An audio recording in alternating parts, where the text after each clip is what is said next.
পশু লাগিয়ে তো ভয় পাবে না, ঠিক আছে?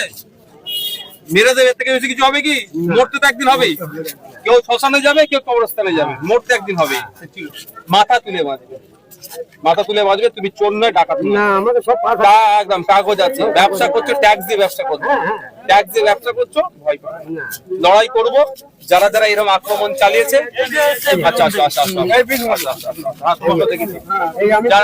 ভয় পাবে না। যারা যারা আক্রমণ করছে, শোনো দিকে তাকাও, ওইদিকে তাকাও, তাদের বিরুদ্ধে আইনি লড়াই করবো, ঠিক আছে? আমি নাম্বার তোমাদেরকে তোমার কাছে দিয়ে যাচ্ছি। তোমার ব্যবসার কাগজ আছে তো, ভয় পাচ্ছ কেন? তুমি এই ব্যবসা করার জন্য তুমি ট্যাক্স দিচ্ছ সরকারকে, ঠিক আছে? ওদের যারা অন্যায় করেছে, অন্যায়কারীদের বিরুদ্ধে আমাদের লড়াই। ওরা আমরা ওকে না, ওরা ওই ব্যক্তির বিরুদ্ধে আমাদের লড়াই, এটা মাথায় রেখো। ওই ব্যক্তিগুলো যারা 25-26 জন আপনাদের আক্রমণ করেছে, তাদের বিরুদ্ধে আমাদের লড়াই, অন্য কারোর বিরুদ্ধে আমাদের লড়াই নয়। এটা আমাদের কিন্তু মাথায় নিয়ে চলতে হবে, ঠিক আছে? ভয় পেও না। বীরভূমে কোথায় বাড়ি? ঠিক আছে, কি বলছি বুঝতে পেরেছো? ভয় পেও না। হ্যালো, নারায়ণ তাকবীর। তারপরে কালকে সারাদিন থানাতে দিচ্ছে কি বলবো, 6 জন ছিলাম আমরা, কোনো থাকা দরকার না। এরা একটা বুঝ করে গেল, আর আমাদের আরেকজন মহিলা, তারপরে আমাদের রয়েছে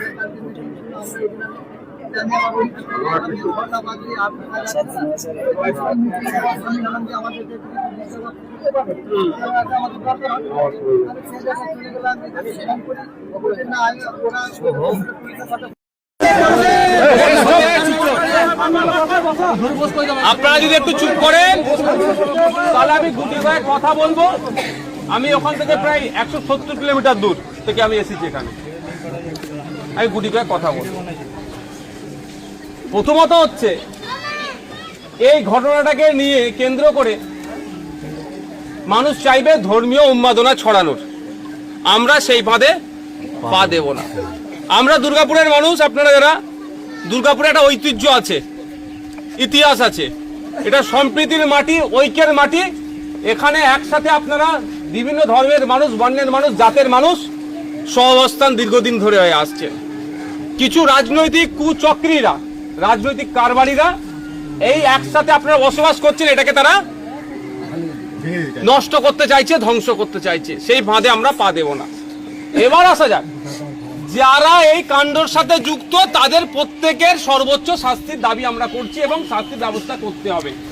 ওই লোক দেখানো দুজনকে অ্যারেস্ট করে যদি মনে করে এখানকার প্রশাসন, এখানকার এমপি যারা আছেন শাসক দলের, যে এটাকে বুঝিয়ে দেবো দুজনকে অ্যারেস্ট করে নিয়েছি, এই গল্প অন্তত আমি শুনবো না।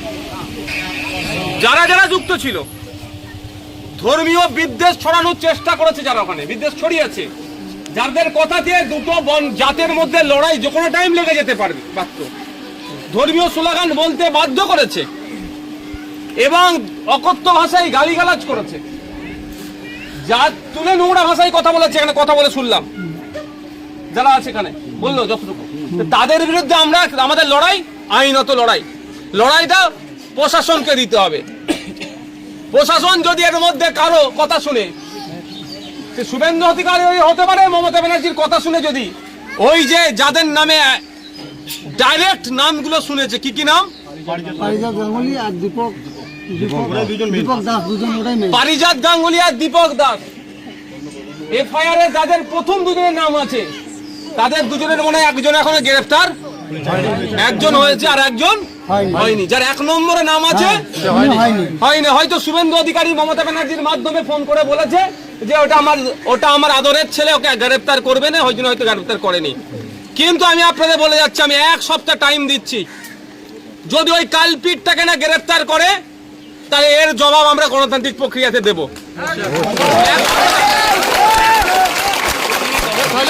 আমি 1 সপ্তাহের জন্য টাইম দিচ্ছি, প্রশাসনকে সময় দিতে হবে।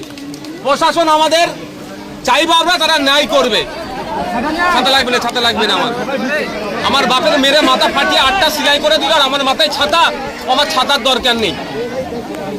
তা আমাদেরকে মাথায় রাখতে হবে, যারা ধর্মীয় উন্মাদনা ছড়িয়ে এলাকার মানুষকে উত্তপ্ত করার চেষ্টা করছে, এই সামাজিক ব্যাধিকে আমরা সমাজের সকল স্তরের মানুষকে নিয়ে প্রতিহত করব।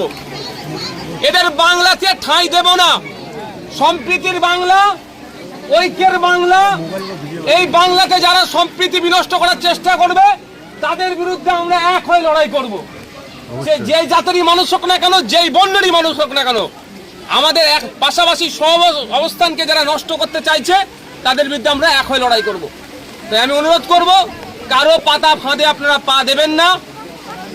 আমরা দেখছি কি কি সেকশন দিয়েছে, আমি আমার উকিলের সাথে কথা বলবো। সেকশন যদি অ্যাড করার দরকার হয়, প্রয়োজনে সেকশন অ্যাড করার জন্য আমি কোর্টে যাব, আপনাদের বলে যাচ্ছি। আপনারা বৃষ্টি হচ্ছে, উঠে যান, বৃষ্টির পরে কথা বলছি।